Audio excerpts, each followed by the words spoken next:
Welcome back to Tiggy and the Handler. It's been a minute. Actually, I think it's been a couple of months. But JR and I are finally back in the saddle. We're ready to rock and roll. But before I bring JR in, if you're enjoying the show, don't forget to check us out at tigsbits.com. That is the hub for all things show related. And we'd love to have you along for the ride. JR, my brother, what is up? Dude, man, I couldn't hold back my excitement when we first jumped on this video call. I am pumped. It's so good to see you, brother. It's been way too long. We've texted some, we've talked a little here and there. We've both been busy as crap, but my God, is it good to look across the computer and see you, brother? I ain't even kidding. I feel like I got my,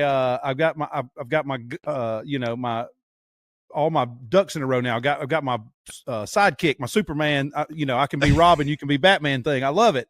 We're back, baby. We're back, baby. It feels good. It feels good. Look, we've, like you said, you've been on tour with Justin Moore, and y'all have played a lot of dates this summer. I just saw a new tour schedule that came out with it looks like we're going to have to start to prepare for this already moving ahead, because y'all are going to be busy as hell next summer and fall with Riley Green. So lots of stuff going on, but that's a good thing. I think hopefully the Bubba Army out there listening loves hearing the solo shows that we both provide. Your JR the Handler show with those amazing tour insights, and those have kept coming along. I've had solo shows with social media influencers, cooking folks, all that kind of stuff. The both of us have been able to record, just not together as much as we'd like to. That's going to change, though, some this fall, I do believe. So that's good. 100%. 100%. Yeah, it's been a very busy summer. And you and I both do 10 different things, not just our main jobs. You've had family stuff. I mean, you're doing your normal job and this, and then raising kids and everything else. Same with me. Yeah, this summer has just been 100 miles an hour. A lot of long travel, a lot of stuff trying to get accomplished at home, just busy, spread all over. But it's good to be back doing a podcast together. Yeah. And I've been worse than you, because I've just, the travel and personal stuff is just really eating up my days off. So I just hadn't had time. I've barely done any JR the Handler shows. And I know there's 6 or 7 of you out there that enjoy that show, and I appreciate it. That's why I do that for y'all. You know that, right? That's why I do it, baby. Right. But no, it's been a lot of fun, and I just had an episode last week with my brother Wally, who's Jamie Johnson's handler for the last decade or so, who I've known forever, and that was a lot of fun. And I hope everybody does enjoy those shows, but I really enjoy doing our show together, so we can just riff and talk about just whatever. I mean, I love, obviously the music's my main thing, but this is our free form where we kind of got started. And I was thinking about it. I was like, when I tell people about Tigs Bits and talk about Tiggy, it's like I hold it up there as like in regard with like I might as well be telling them about Joe Rogan, because that's the way I hold it. When I explain it, I'm like, I'm talking about a famous person. Y'all know who I'm talking about? Tigs. Yeah, I do a podcast. And I've had people come up to me and be like, dude, I had no idea you were on another podcast. Dude, that's so good that you're on that show. That's so cool. They let you, and I'm like, yes, I'm honored. Absolutely. I'm glad to be here. It's our little network coming out of nowhere and just biting the ankles of the establishment as much and as fast and as hard as we can. Anytime we get a chance, we're going to get our piece one day, brother. We're going to get our piece. Oh, I think so. They're like, you've been killing it on your, on the tailgate and stuff, man. I've been looking at some of those. They're great. Fun. They've been great since their inception, but looks like everybody else is getting on the train now. Doesn't hurt to have a top 3 team either to get behind it. It doesn't hurt. It doesn't hurt. There's a lot of revelry and a lot of emotion, and a lot of people are fired up. Yeah, we'll see how long this little bubble will last, but it has been a fun little bubble with with riding the Tales from the Tailgate. And if you don't know what he's talking about, you may hear one eventually later here on the Bubba Army podcast, where I kind of piece some of the best moments of the season together and all of that, do a separate little show. But you can go and check out last week. I did do a Tales from the Tailgate. You can go to Tigs Bits on YouTube and check that out. It's been the Florida game was, and it's just because top 3, perfect day, perfect weather, hot, but perfect weather. And just the culmination of all of that led to the greatest day of content that I've ever got, easily. Like, I haven't even put it all out yet. And by the time you're listening to this, I still will have not put it all out. There's so many good things. Last weekend took a little bit of a break. I got some good stuff at Southeast Louisiana, and then we'll see what happens. The Tigers are on the road, and we'll find out what happens, because it gets tougher moving forward. So looking good so far. I wish I would have thought about that. My nephews and sister-in-law and them went to homecoming at Southeast. I should have got y'all together. That would have been amazing if you could have interviewed our nephews. That would have been amazing. Yes. They're probably going to go to school there. Okay, yeah, I will have to do that when I didn't know they were going until like that day. Sharice is like, the boys are going to be on. They went to the game today. I was like, well, and by the time we turned it on, it was third quarter and a blowout. They wasn't showing nothing. I'm sure they left. But yeah, I should have set that up too. After watching the SEC documentary on Netflix that came in the preseason, I didn't finish it all, but I watched most of it. Kind of gave me a different light on Brian Kelly. I was just an anti-Brian Kelly guy per usual, because he came from Notre Dame, and those old school rivals of Bama. I'm just never going to give them any credit or love. Just not going to happen. And he just seemed kind of squirrely. But after watching that, I was like, okay, now I kind of get it now. And then I never hated him or anything. I don't know the guy, but I'm finding it easier to not pull against him. Because I was still the same. I'm the guy that I don't pay enough attention to really know the nuts and bolts of it. But I'm like, Coach O was y'all's guy. He's from there. He talks like y'all. He looks like y'all. That should have been your guy forever. But we screwed that up. So, but this guy's he's settling in there nicely, especially if you went out. Yeah, I know that those out there will who knows by the time this airs where they're at. But the one thing with Brian Kelly, regardless of what happens the rest of the season, he comes from that same school, that same mentality as Nick Saban. They're CEOs. They run the program. Yep. They bring the best people to surround everyone with. They recruit well. It's built from the inside out. Yep. And that's that's happened here with Saban when he was at LSU. Of course, he goes on and does the same thing at Alabama. And then it's like, once you get one of those key pieces, when they're gone, then all hell breaks loose. LSU had a great recruiting year to bring in Joe Burrow and all of the talent. It was just a magical year. And Coach O at the helm, it was just perfect. Like, yes, that's the most Louisiana thing of all time. And it was perfect though. Perfect. But it always remains undefeated, and you know what I'm talking about out there. And it ruins you, and it ruins a lot of men out there, and it takes them down. It got Coach O. It's gotten all of the greats. It seems like not all of the greats, but it seems like the greats know how to avoid some of those distractions and just keep on going forward. Well, except for Bill Belichick lately. Doesn't seem to be working for him. It remains undefeated. Yeah. And that whole thing is weird. Belichick's, he's already had a long, illustrious career. Why are you going back to college and trying to do something? Come on now. Go hang out at the lake. Give me a break. Give some young guy that gig. Exactly.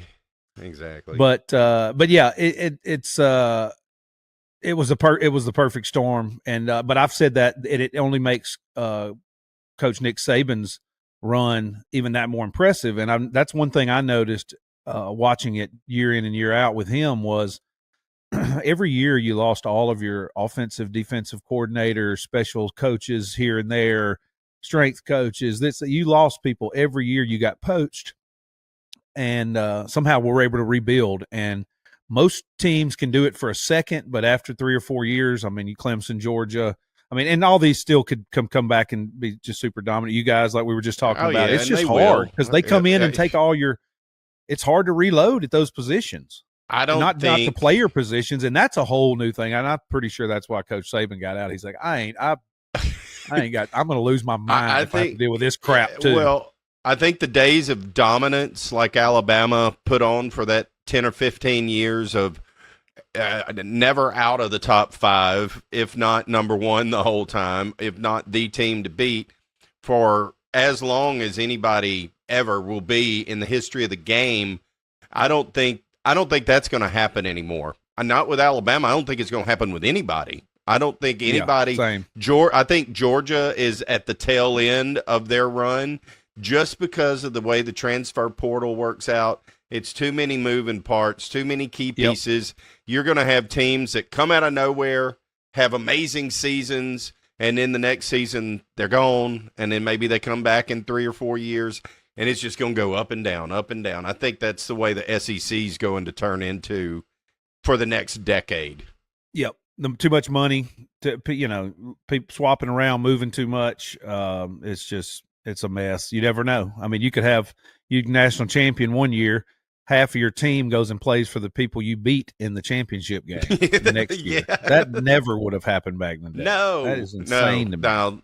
Well, hopefully, again, things will get changed with some of the rules. I know that they are working on some things, and some stuff's already kind of starting to come in place to help some of that. And, of course, Coach Saban, very instrumental behind it. But we'll see, man. It reminds me I'm putting out. I remastered the Marty Smith interview that we all did, and it's coming out on my Tigs Bits channel. I said, you know what? I haven't shown a replay in a very, very long time, and what better replay than that Marty Smith interview? Because I listened back to it. We were talking about, and this was prior to the Pac-12 going away, all of that. Everybody moving. It was just prior to that season. Jaden Daniels had not won the Heisman Trophy yet. That was so 2+ years ago. And Marty Smith's talking about the impact of the NIL and all of that.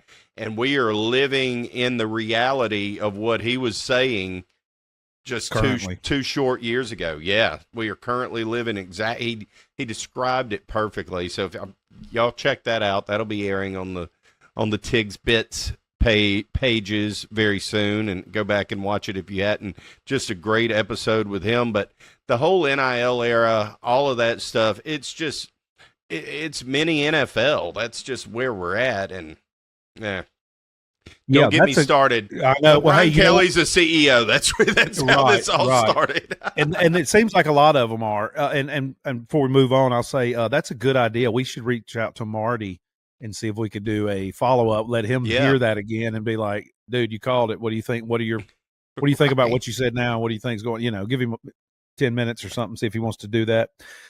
Because I didn't think about that. You said that. Yeah, he kind of called half of it. Yeah, he did. He absolutely we all saw the writing on the wall, but he called it.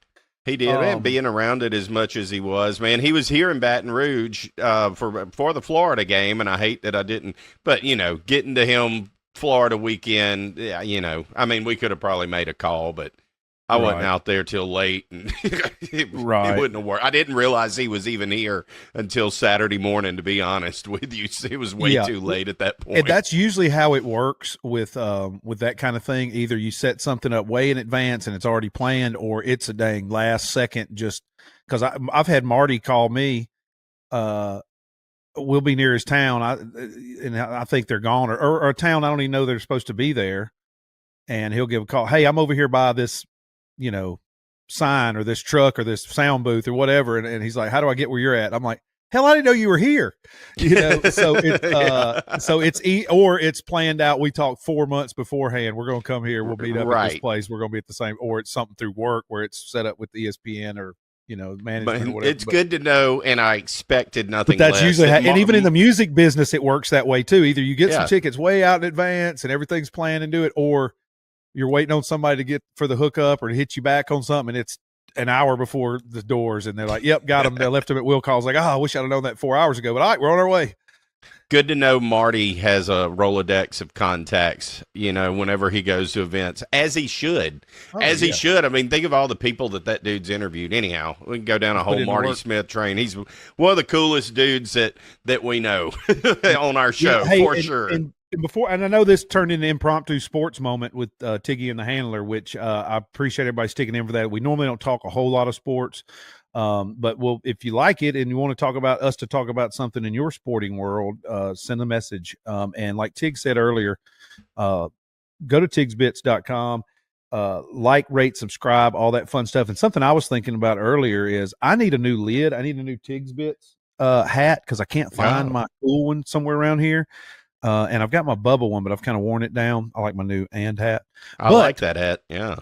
It's not too early in the year to start thinking about Christmas, guys and gals. And Tigs Bits and JR the Handler both have merch pages with all kinds of fun stuff on there. So it's never too early to start thinking about that and go ahead and get you some of that on order before some of it runs thin when it gets close to Christmas. Just a heads up. And I'm going to make some moves over on my merch stuff soon. I know there's been some issues. I'm about to start using a new company, yada, yada, yada. No problems at Tigs Bits World. And if you don't buy anything else, go get a Tigs Bits hat because they're badass. And I want to see you out wearing a Tigs Bits lid. And I got my cool. There it is.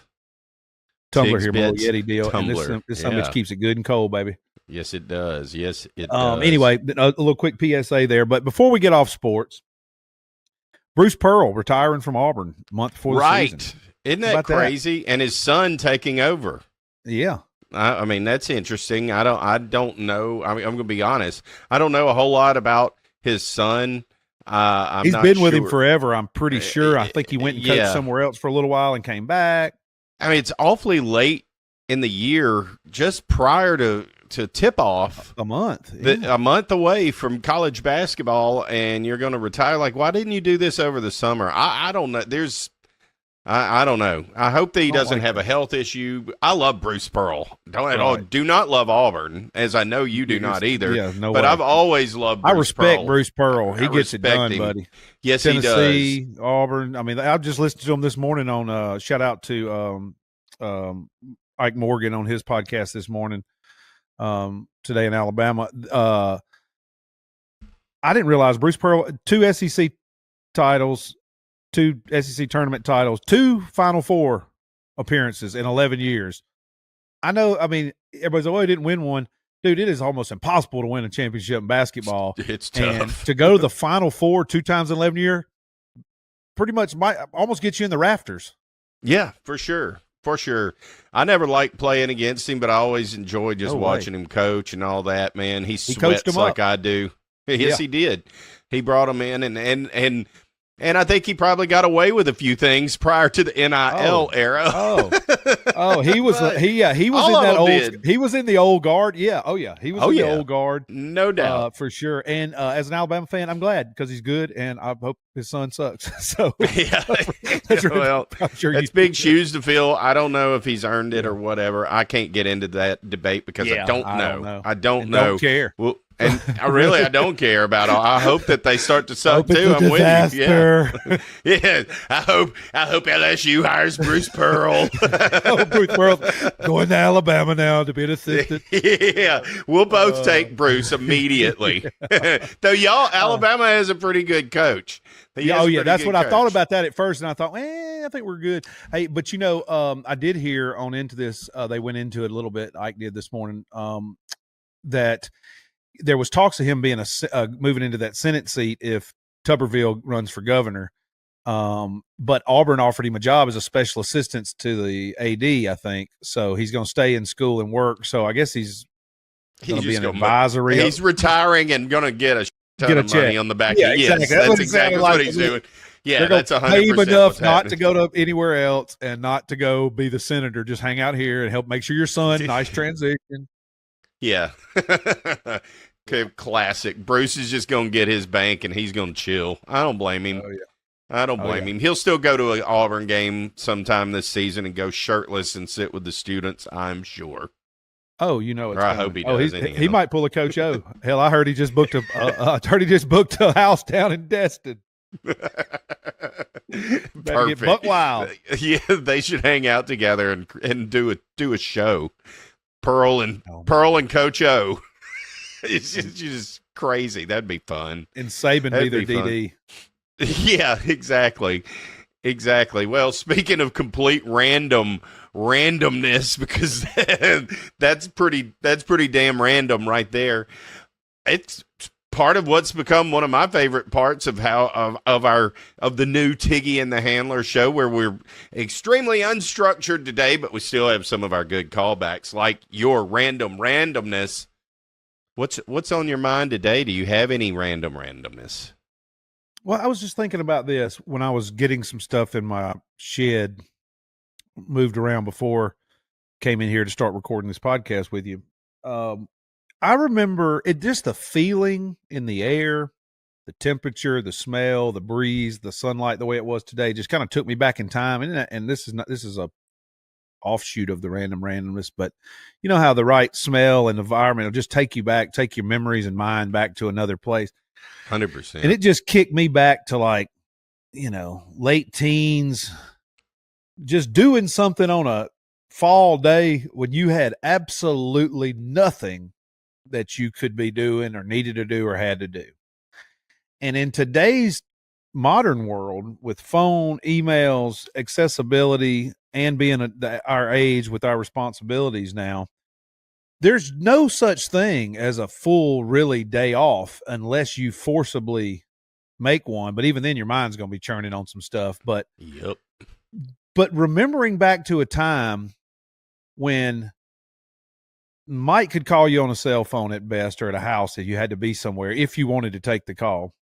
No tracking, no emails to do any work on the weekend or whenever, if you thought you wanted to. And if it was after 5 o'clock, you couldn't get in touch with anybody at a business, or before, 6 or 7.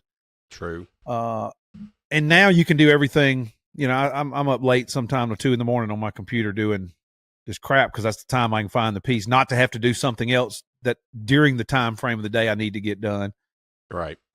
But thinking back about the good old days when you're at an age when you literally have nothing to do, you can take a whole day off and just ride around and let it go as it goes.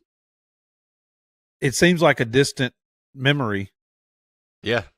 But I think that's part of life's balance, is to find a way to get back to being able to do that and take care of business and your responsibilities in the same. I haven't figured it out, but that might be a little goal to try to. That would be a great goal, because on those days where I do try to disconnect from everything, that mind never stops, and I never truly relax. I'm never back to 16-year-old Tiggy who's out on Toledo Bend fishing, just hoping that bad weather doesn't come up. Other than that, I'm going to be home after dark, after dark, and hopefully and usually there was a meal there. So I came in, took a shower, ate, went to bed, because I'd fished for 12 or 14 hours. I had nothing else to do the next day except for go play a video game for 3 or 4 hours and not even flinch. And not feel guilty about doing it. No. I could have been doing something else with my time. But it's okay. I do believe to allow yourself to have that kind of time to yourself. I think that guilt just comes with the pressure of, as you said, as we're getting older, there's just more and more coming at you. It's just left and right jabs all day long. And they may just be little jabs. They may just be little body shots, not landing too hard, but they just keep coming all damn day long. Just right when you think it's done, here comes another one.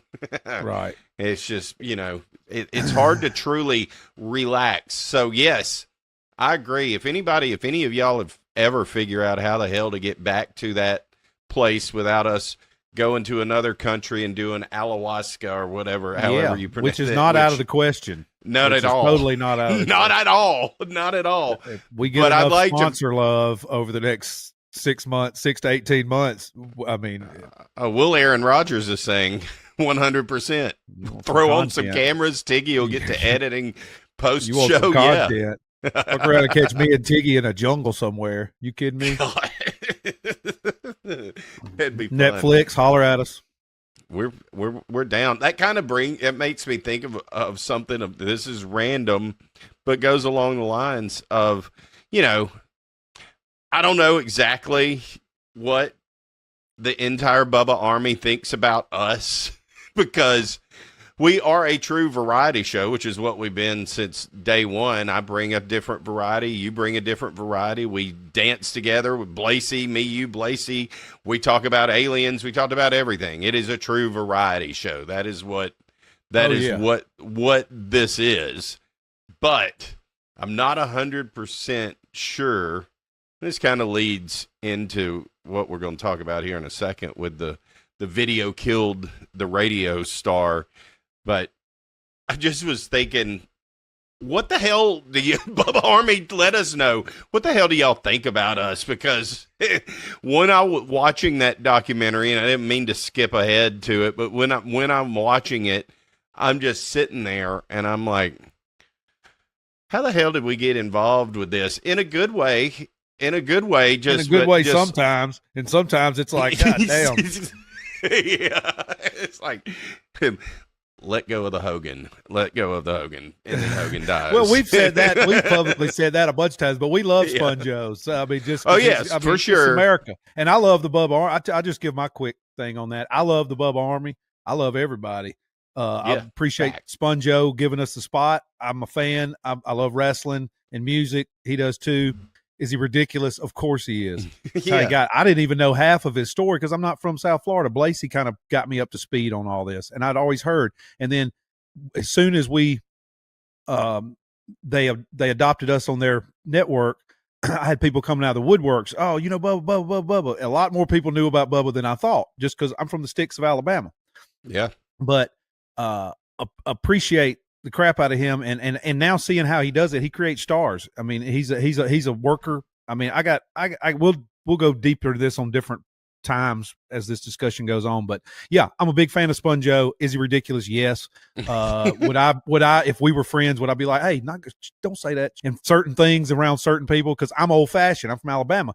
That leads me into how we relate with the Bubba Army. We're an extension of the Bubba Army. We're up here covering South Alabama and Central Louisiana. We're friend. We're obviously Seth's our homie. Lummy, Love, and all Gary, all our buddies. I mean, we're friends. That's what I say. I don't even know Bubba. We've never even talked person to person. I look forward to it, but everybody else I've ever dealt with in his organization is top notch and just good people. And good at what they do. So I'm appreciative to all of them and glad to have them as friends and colleagues. And I feel like like I said, we're just spreading the love up here to a different thing. They accepted us in. Well, I think our demographic is the Southern culture. Thank you, sir, kind of guy. Southern. Southern. Very Southern. Very I'm Southern. A Southern man. And that's all right. I wonder, and this is kind of where I was going with it, is I don't think that after watching the documentary, I don't know if we are extreme enough. I don't know if we are controversial enough in our takes and things like that. But that's never who we pretended to be. No, we haven't pretended to be, but there's enough people out there that know. And Lynn, it's like we got the stars and stripes. Where we're at in our careers, both of us, they know what we're capable of. We've already done it, been there, done that, got the t-shirt. I've been doing it. I've been on the road for 25 years. Before that, I was a party guy too, so being extreme, there's never not been in close proximity to anywhere I've ever been. Same with you. You're like my buddy Grice. I said, don't let that insurance salesman fool you. That son of a gun is crazy. And we've talked about that on shows we've alluded to. Yeah, and they know. So you get a glimpse of it in the tales from the tailgate. Just a glimpse. This is how this goes back to the Southern things. It's like, we're gonna have a polo, a button up on, but probably gonna be the most hammered person at the party. Don't have to look crazy to be crazy, kind of thing. You know what I mean? Correct. Don't let the clean shave, don't let the haircut fool you. You know what I mean? I used to have a rat tail, and I got scars I don't want to remember too. You know what I mean? So it's like, that's right. I feel like they know we're crazy. They just think we're their tame cousins that are a little older and trying to evolve as people and look back and fondness. That's why I don't shy away from it. And everybody knows I used to throw down. and hadn't been, I've kind of laid the bottle down over the last year or so. I try to keep it lean and green and just be safe and try to a little wellness check, throughout. But I'm still crazy. I still like to party. I like all the same things I always did. Absolutely. And some of their ridiculousness, like I said, goes back to I'm a little bit old fashioned. That's just a little bit of that Southern thing. There's some stuff, it's not too always got.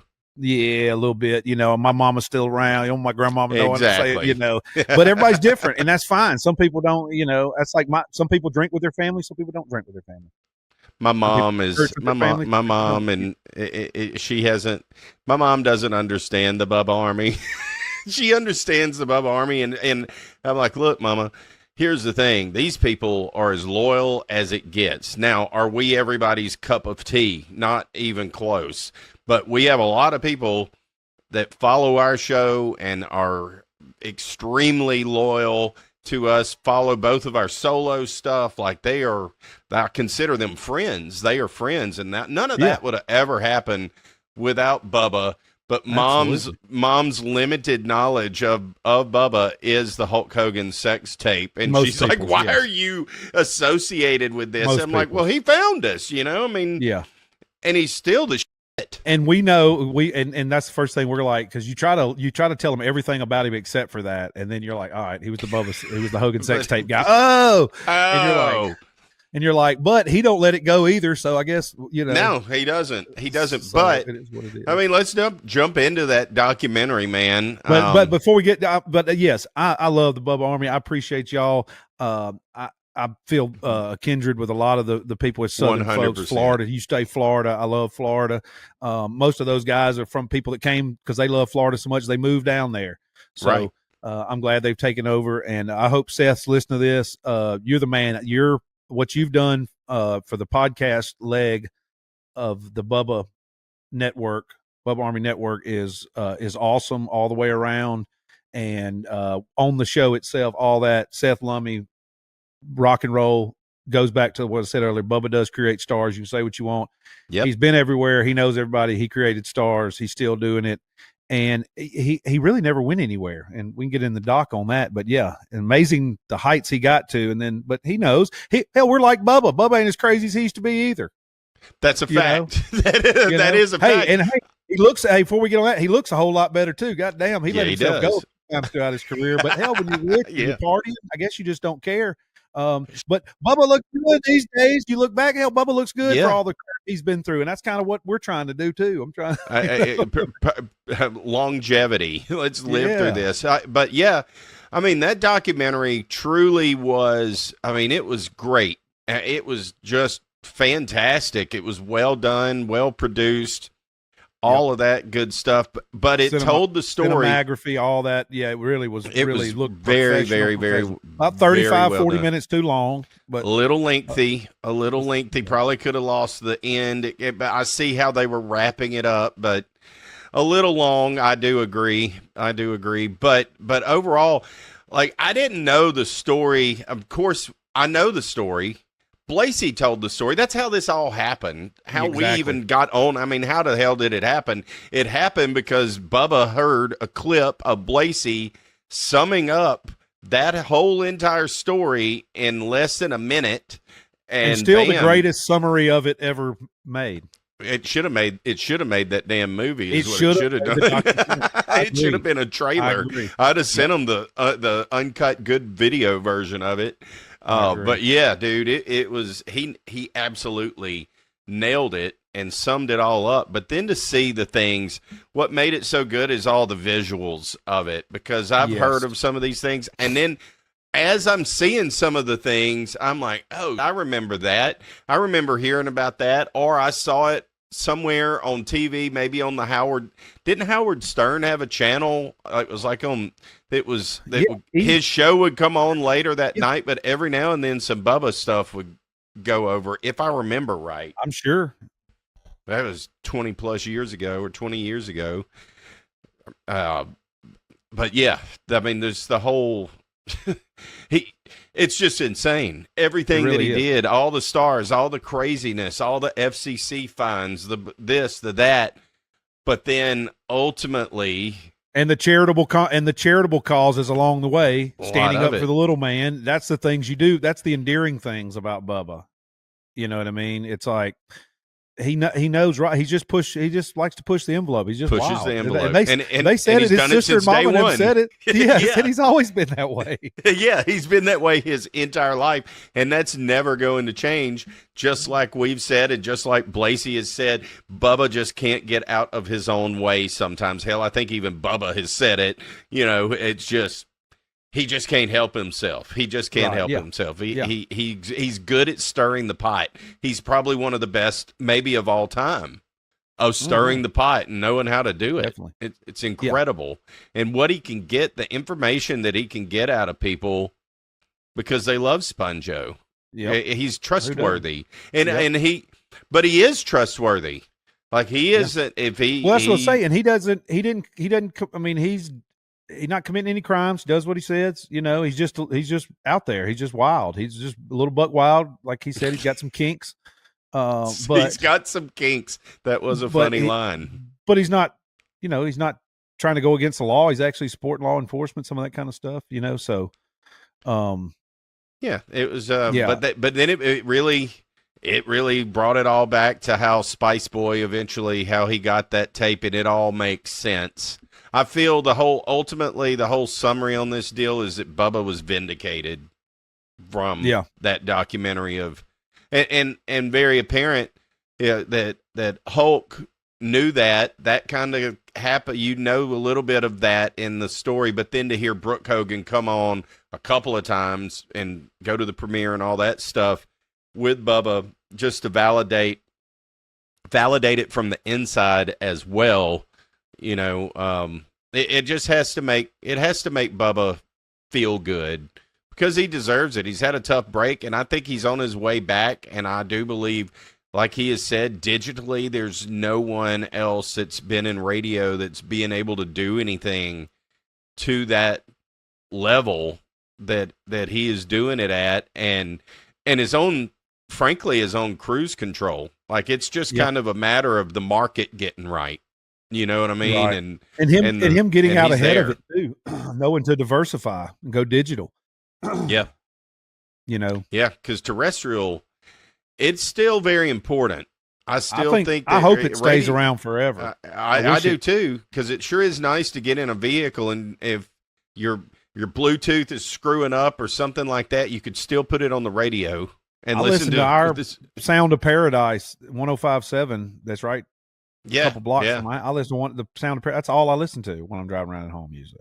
And unless I'm put on a podcast or something, but I listen to the radio all the time. The problem is like television, like this whole thing with Jimmy Kimmel and all these different, you know, it's all goes back to money, advertising dollars. And the big advertisers are the pharmaceuticals and the bad food and all but like, so somebody's got to pay, but we just got in a bad system. I don't think there's any way to get out of it. Cause I watched that Titans of Hollywood, and same kind of thing. It's always been that you got to come up with the money to pay for all this stuff, and it's advertisers and it's advertising dollars, and that's why the radio, you know, they're seeing better advertisers are seeing better numbers other places, so they bounce out. So radio's just going down, but it's so important because everybody, you know, especially that's the thing in rural America, a lot of people still depend on basically analog things, you know. Very true. But very, very true. But anyway, so yeah, Bubba's done a good job on both, and I love the fact how he came back, and got back on top, and the Calta guy and Spice Boy getting out of never having to face any trouble for what they did, or that we know of, or restitution, or have to pay any fines or anything, is crazy, and including the lawyer who's involved with brokering the tape was there. I mean, it was basically a blackmail operation. There's no laws against that. And then once they did, they sealed them because of the settlement. I'm like, that just proves another broken system. Our judicial system has got some flaws for sure. And the way things work. And that's wild. And they wanted to get at Bubba because he'd been down there calling out the crooked politicians in that area forever. So they were like, oh, here's one we can get him on. They got to hang him. Yeah, that's exactly right. And And that just goes to show. I think that whole documentary shows how broken the entire, just like you said, how broken the whole system is. From I mean, a guy's just a radio DJ, okay, just doing a morning zoo show, whatever, in the largest radio market in the United States, in Tampa. But he's just a radio personality. People get their panties in a wad. I've seen it here. It's everywhere, like Walton and Johnson here in Baton Rouge. They have a fairly large presence throughout the South. Not as big as Bubba ever had at one point, but a large one. They ruffle feathers all the time. It's just part of a morning show, and politicians have to have thicker skin than that. But they don't. Right. They're just people, and they think it, and then it starts to get petty, and then it gets to a point of, well, that dude, I'm going to show, you know what I mean? Like, I'll show you, which is what happened to Bubba. I don't know if Bubba will ever get to back at that level of crazy at the top, but that game isn't there anymore. Like Bubba that's at the top He's would be like Mr. Beast. Yes, he'll have to more, and that's already been done. Bubba's evolving as well. He's doing it as with these podcasts and things like this.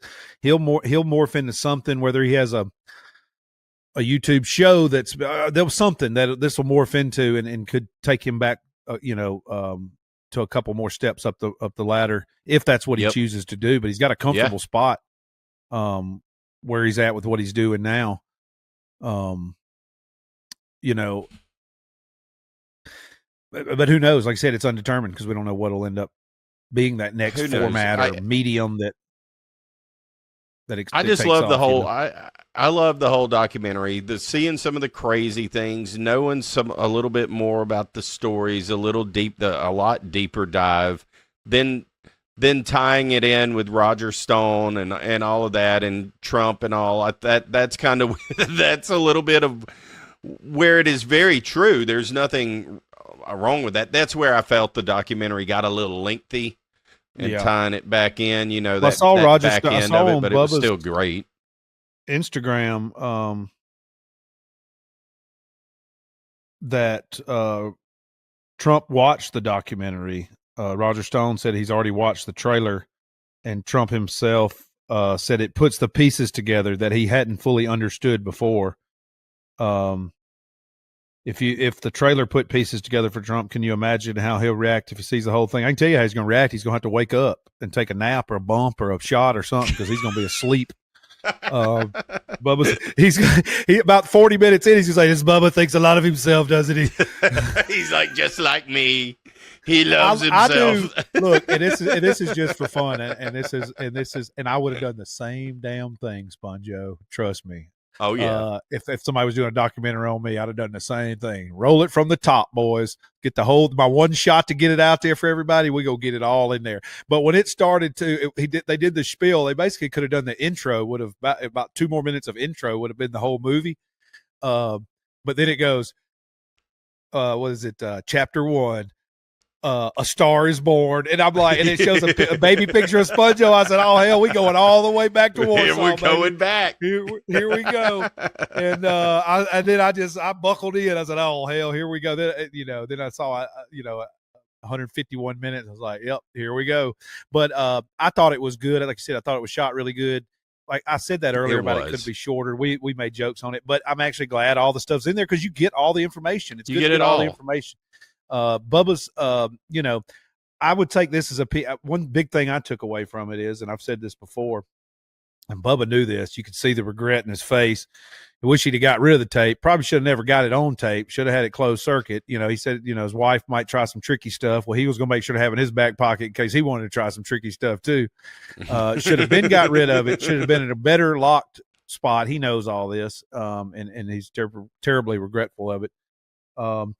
But I can tell you this is a PSA out there for everybody living in this new modern world of clouds and digitized everything. You know how you avoid all that? There's probably going to be some pictures of you anyway that aren't you, that are fake and AI. But don't take no naked pictures of yourself. Don't take none of nobody. Don't take none of yourself. I ain't got none of me or none of my body parts on my phone unless it's from the hospital or something, some stitches, nor my wife. I don't want none of that on my phone. I don't, who knows how you can get, you know how you can avoid that stuff not getting seen by everybody? Don't take Just don't do it. That's all. It goes back to that old fashioned things. Some things is just supposed to be, it's different between a man and woman at their house and stuff like that. Right. It ain't public and putting it on these digital unless things. You're into that, okay? Unless you're into that, and then unless you want everybody, unless you want it, but don't be mad when everybody sees your junk or you getting something happens with it, because way back in the day you had to have a picture or a drawing or a sketch or something, I guess, and that there was no. It's living in the world, and if somebody's smart enough on computer and they can find out how to get it, you know what I mean. So,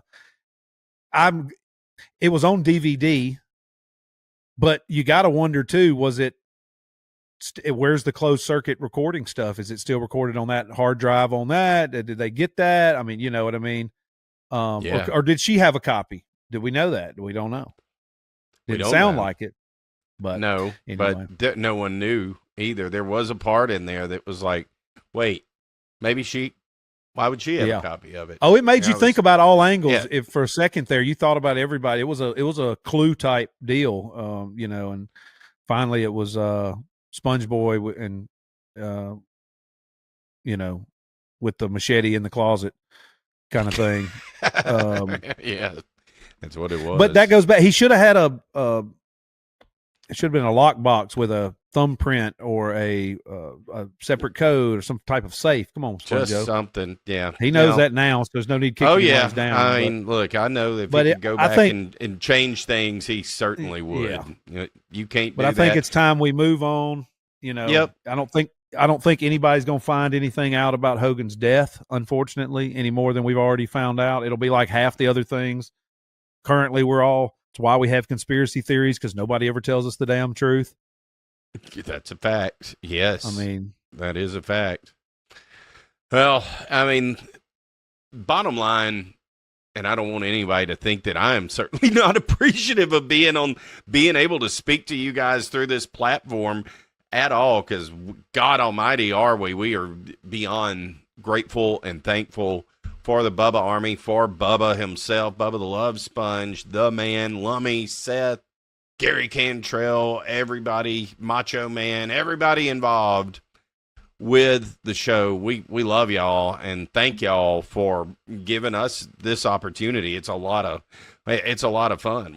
We're both have been having a lot of fun with it. Yeah. Speaking of character, Tuttle might have got the Tuttle best supporting role on that documentary. He was crucial. He did great, man. Tuttle, shout out good. Tuttle. You did really well, man. Really, really well. It was just, the whole thing was just so well put together. Like you said, like a clue. It was like Clue, and this part led to this chapter, and so on and so forth. But yeah, shout out Bubba. Congratulations on one of the best documentaries to come out in 2025 on any platform. That is a fact. Ratings wise, purchases and all of that. Well worth the $20. Anybody listen to this? I know all of you with the Bubba Army have seen and heard and watched it, but those of you who are not, go check it out. You can get it on Amazon, Apple TV, just about anywhere that you can rent a movie. Video killed the radio star. It's well worth the watch. It really, really is. It's you got a couple 2.5 hours that you want to kill. There you go. You're gonna get sucked into the Bubba the Love Sponge world. No, and if you ever, and once you own it, if you don't have service or something one night, you can always just watch it, and it's like a time capsule too. Like you said, it's got a lot of good historic footage and fun stuff back in the day. It makes you think, God, remember when people dressed like that? Remember when people did that? Remember Girls Gone Wild? Remember how crazy the 90s were, and stuff. It goes back to our stuff. Hell, that we were in that generation. We were partying in the 90s. Hell yes, we were. And I'm glad that some of that stuff wasn't available. Yeah, Girls Gone Wild. I watched a documentary just about that. And from some of the girls that were captured on film. Yeah, I can't remember the name of it. I think it was on Netflix. Yeah, go find and check. Go check it out. It's pretty good too. Just that guy was the guy was a crook, huh? I think I can't remember. I watched it. But it's been a while. Yeah, I can't remember the exact story, but a lot of regret from some of the a lot of these, a lot of these common theme. When you do a bunch of crazy antics, you end up with a lot of regret and pain in the end. A lot of alcohol, a lot of wild, crazy stuff. Usually, a lot of pain and regret at the end. Imagine that. Yeah, imagine that. And no one ever seems to listen. Not when you're that young. You're like, no, well, they're not talking about me. No.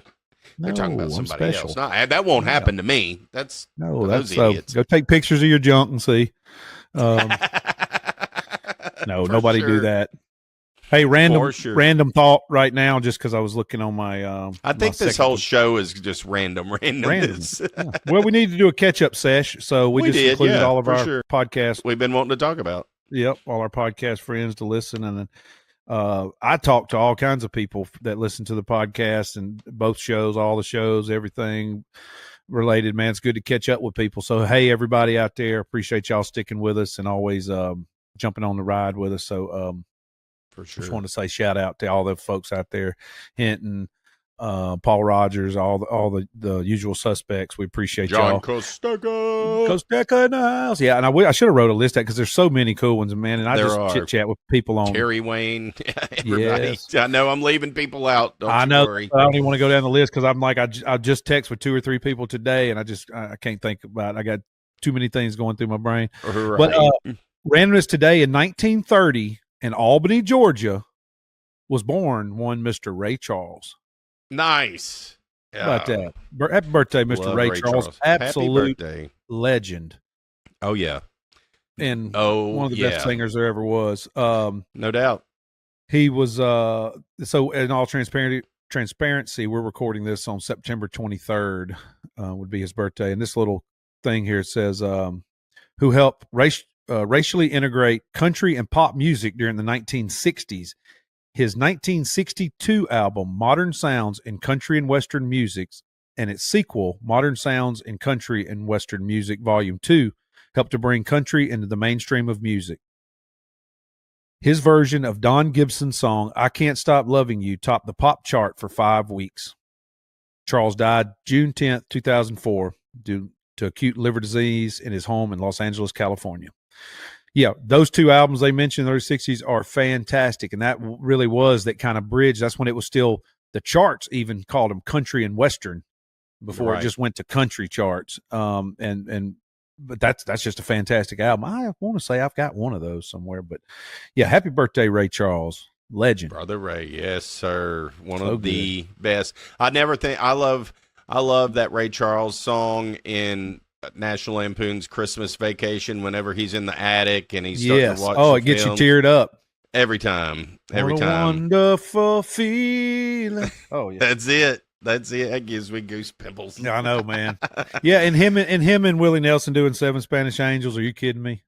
That might be one of the most impactful duets of all time. There's been a bunch, but that's in. Was that on Volume 2? Was that on? No, that was later on. I thought that was later on. That was later on. That was but it just goes to just show. Yeah, I have not listened to both of those albums in its entirety. I would think it's on Spotify or Apple Music or something. I need to go and just. I may do that today.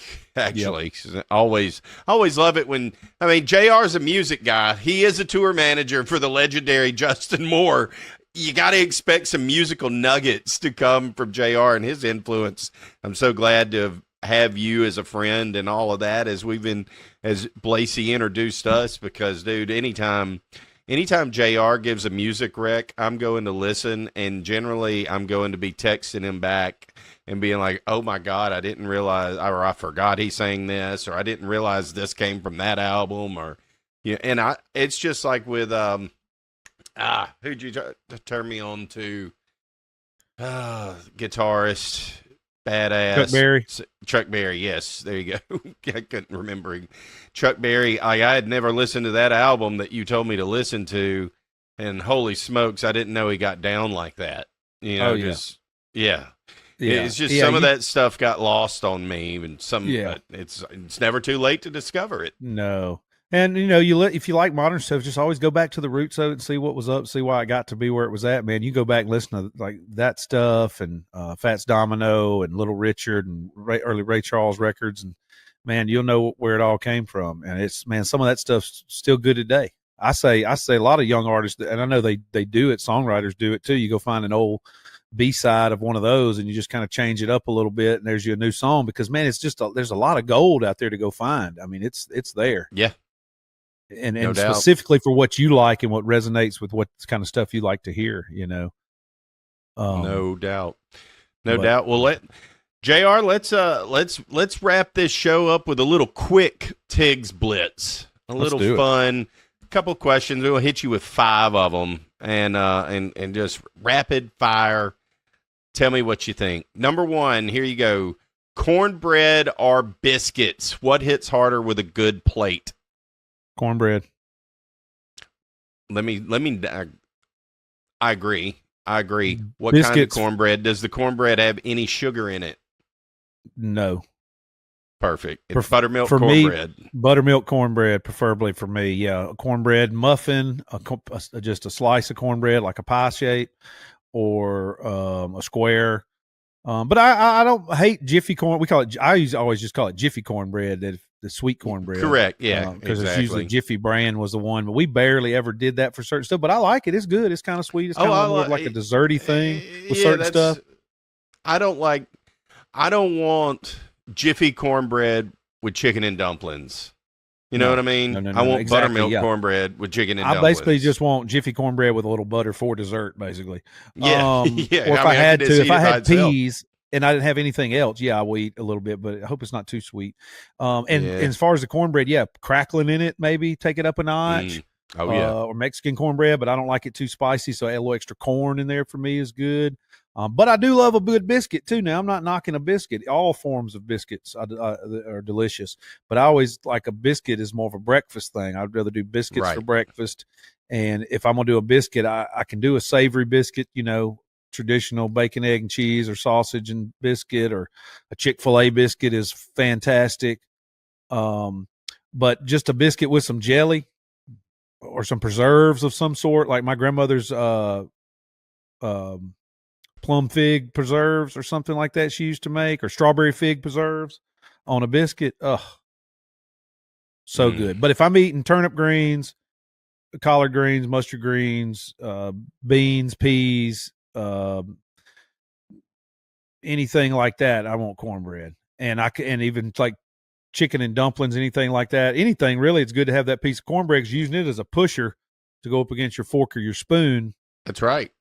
And then when you're done with your peas, you sop it up in there good, or your greens. Yes. Yeah. And it's kind of rough textured too, and it holds together more than a biscuit, so you can kind of rub your fingers on it a little bit to kind of wipe them off on your cornbread, using it for that too. I love cornbread now. I do too, brother. An offshoot of cornbread being a hush puppy is strong too, buddy. I love some hush puppies. I can live on them. I do too, man. My good buddy taught me how to make his hush puppies. Basically uses Jiffy cornbread mix and like cream of corn, like a half a can of cream of corn, and whatever else you're supposed to put in the Jiffy mix. Maybe there's an egg or something. I can't remember. You whip that up, put some jalapenos in it if you want to, or whatever, and then just deep fry it. Whatever. Yeah, it's just silly. Just That's silly. But I like it buttermilky too. Yeah. But at a fish fry, fried fish, and hush puppies, and hand cut French fries in a big fryer outside somewhere, it's just good. Hell yeah, it really is. Brown paper sacks with some newspaper and paper towels in the bottom to soak it up. Perfect question. Number 2 question: what's your favorite type of fried fish? That's tough. It is tough. I would especially you live in Gulf Shores, Alabama. Saltwater. I like grouper. I mean, I like all of it really, but grouper bites are pretty traditional down here. Or catfish. If freshwater catfish nuggets are hard to beat, catfish strips, but like crappie, y'all call them sac-a-lait. Yeah, give Louisiana. Me sac-a-lait all day. 100%. Yeah, crappie, probably crappie, really. Yeah, it's but if it's clean, good, Speckled trout's pretty dadgum good fried too. Yeah, oh yeah, 100%. And bass and hell, brim, everything really. Well, yeah, I love brim. And good catfish you catch in like on a lake that's got moving water, like the lake I grew up on. I mean, you still pond get a little muddy, get a little gritty sometimes, but a good, not a huge catfish, but a nice mature catfish out of a good clean lake. Those are good. But yeah, crappie or sac-a-lait, as y'all call them in Louisiana. That's probably my freshwater, then probably grouper. Yeah, or redfish. I agree. I agree. And a lot of people in Louisiana don't like redfish. I'm like, I love redfish. Oh, dude, I love redfish, especially on the half shell. Most people who don't like something is because they're oversaturated with it. Like, I don't even like those because you're spoiled and you can get them all the time. If you live somewhere you can never get it, you'd love it. You would love it. I love a good on the half shell redfish, and there aren't many fish that are more fun to catch than a yes. 8 to 10 pound redfish. Just hold the hell on and have fun. Yeah, I love it, dude. What's the red sauce thing, the soup kind of thing they make? Redfish, like red Couvillon. Yeah. My neighbor makes a good one. We've been trying to convince her to make it. Once it gets cool, I know she's going to make it. A lot of times they use catfish, Couvillon. It's just a red gravy with fish. It's just cooked down for it's kind of old school, kind of got that old world vibe. Serve it over somebody rice in Homo will make some while we're there at some point. I know Sharice's cousin Jenny has made it a few times, and our friend Dave Palmisano has made it a couple times. I'm like, and you know me, I get giddy over that stuff because I didn't have it, and I'm excited. I like to try new things, and man, I'm all about it. Flavor Town, bring it. Absolutely. We'll stop with this one. This will be our last question because I think this will be a fun one. What's the dumbest thing someone's argued with you about online? Yeah, I know that you've seen some stuff. Well, I try to avoid all that and kill them with kindness and just don't engage. I really don't argue with people on there. I don't either. Maybe it's a better question. What's one of the dumbest things you've seen someone say recently? Maybe recently. Oh man, recently, hell, just a ton of stupidity on everybody's part. Everybody fighting and arguing and being happy that somebody died and not happy that somebody else died. When reality, everybody's sad that anybody dies. How about that? Right. We're all children of God. We're all sad if anyone died. No one should die of unnatural causes. Especially defending something that they believe in, and it's freedom of speech. You can't do that. I think we all know who we're talking about. And kids and everybody. That's what I'm saying. Nobody's happy. No one should be happy with. I don't think anyone's happy if anyone gets killed. No rational, reasonable person, and that's what most of America is. Not the people you see on TV. Most of America is rational and reasonable people that want. That's a fact. Civil order, peace, happiness, provide for their families, treat everybody how you want to be treated. I don't have any problems with anybody. I'm not nobody's. So I see all these divisive things. I'm like, I don't care. I'm not in any of these. I'm not that decisive. I don't care what somebody else does. Good. Knock yourself out. But man, it's crazy. Yeah. So I would say recently just that people just saying things that just are so,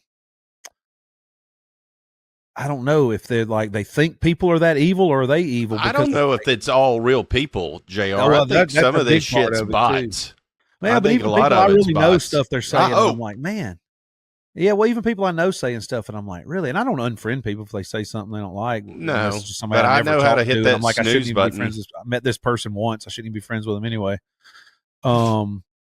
But usually I just think, I'm like, man, I'm just not that hard on either thing. I'm just like, I think I'm just good. Like, treat everybody you want to be treated. No one should be happy if anything bad happens. We know the right between good and evil and bad. Nobody likes bad. I don't.